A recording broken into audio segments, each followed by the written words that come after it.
Hello दोस्तों, Kota technical में आपका स्वागत है। आज हम बात करेंगे पीसीबी के साथ विंडो एसी की सीएसआर वायरिंग समझेंगे। तो सीएसआर वायरिंग क्या होती है? Capacitor starting running wiring CSR wiring कहलाता है। मतलब कि इसमें दो कैपेसिटर प्रयोग किया जाता है। कौन कौन से? रनिंग कैपेसिटर और स्टार्टिंग कैपेसिटर, दो कैपेसिटर प्रयोग किए जाते हैं, वो भी वोल्टेज रिले के माध्यम से। तो दोस्तों ये अपने दो कैपेसिटर वाली वायरिंग है, तो इसे अपने सीएसआर वायरिंग बोलेंगे। वो पीसीबी के साथ। दोस्तों पीसीबी का पूरा नाम क्या होता है? प्रिंटेड सर्किट बोर्ड पीसीबी का पूरा नाम होता है। पीसीबी के द्वारा पूरी एसी को कंट्रोल किया जाता है। पीसीबी के साथ एक रिमोट रहता है, रिमोट के द्वारा पूरी एसी को कंट्रोल किया जाता है। पीसीबी का काम होता है उपभोक्ता बिना सीट से उठे हुए पूरी एसी को कंट्रोल कर सकता है। तो पीसीबी के साथ वायरिंग करने का अच्छा फायदा है। दोस्तों मैं इसका काम बताता हूँ। स्विंग मोटर क्या काम होता है? स्विंग मोटर का काम होता है दोस्तों ग्रिल के माध्यम से हवा को दिशा देने का काम अपने स्विंग मोटर का होता है। स्विंग मोटर का आरपीएम होता है 4 से 6, मतलब कि 1 मिनट के अंदर 4 से 6 बार राउंड काटेगी बस। दोस्तों अपनी swing motor direct neutral phase के सप्लाई से काम करती है। अगर इसे आपने 220 वोल्ट एसी सप्लाई मिलेगी तो ये अपने काम करने लग जाएगी।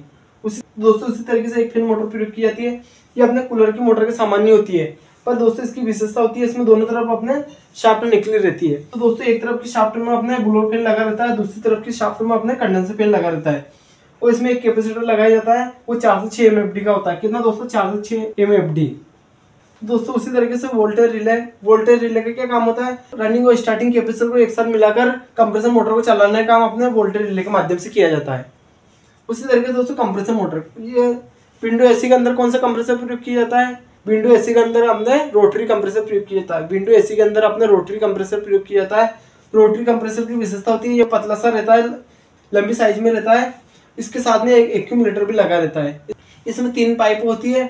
एक को अपने सक्शन लाइन बोलते हैं, दूसरे को चार्जिंग लाइन बोलते हैं, तीसरी को अपने डिस्चार्ज लाइन बोलते हैं। सक्शन में से ही अपनी चार्जिंग लाइन बनाया जाता है। दोस्तों इसमें सप्लाई देने के लिए 3 पॉइंट होते हैं।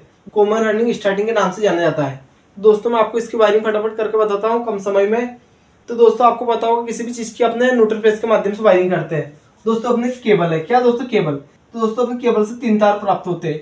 एक तार अपने अर्थ का रहता है, दूसरा तार अपने फेज का रहता है, तीसरा तार अपने न्यूट्रल का होता है। तो न्यूट्रल फेज की सप्लाई अपने पीसीबी को देंगे। तो दोस्तों न्यूट्रल की सप्लाई सबसे पहले अपने पीसीबी को अंदर कहाँ देंगे? जंक्शन वाले पॉइंट पर। जब अपने जंक्शन है वहां पर अपने न्यूट्रल का सप्लाई देंगे।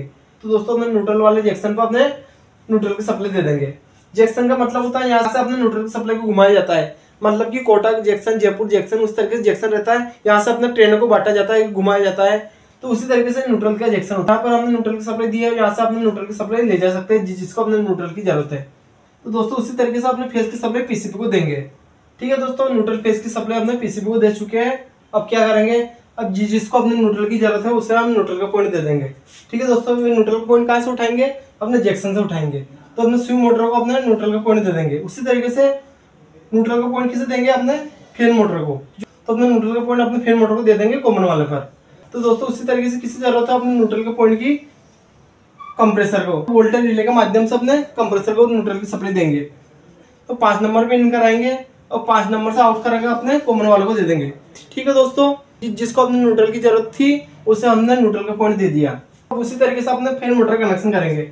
हाई को हाई से जोड़ देंगे, हाई को हाई से जोड़ देंगे। उसी तरीके से मीडियम को मीडियम से जोड़ देंगे और उसी तरीके से लो को लो से जोड़ देंगे। दोस्तों हाई मीडियम लो किस तरीके से पता करते हैं? इसके लिए अपने फैन मोटर पे एक स्टिकर लगा रहता है, उस पर हाई वाला वायर किस कलर का है, मीडियम वाला वायर किस कलर का है, उस तरीके से अपने कलर लिखे रहते हैं। उस तरीके से इसका आसानी से हम कनेक्शन कर सकते हैं। और इसका चेक करने का तरीका भी है दोस्तों।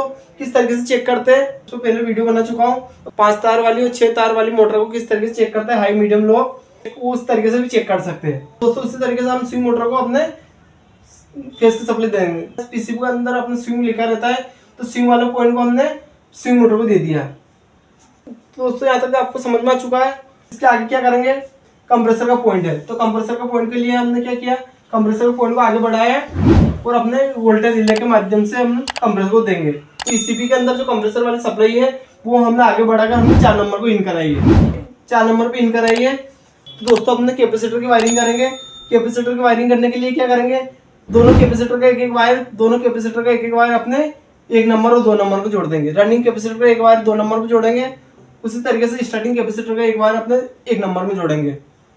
और इसका एक वायर, जो कैपेसिटर का एक वायर और बच चुका है, एक वायर तो हमने 1 नंबर 2 नंबर को जोड़ दिया।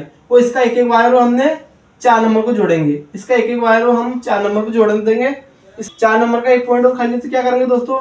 दोस्तों आपको यहाँ तक समझ में आ चुका है। दोस्तों मैं आपको वोल्टेज रिले के बारे में बताता हूँ।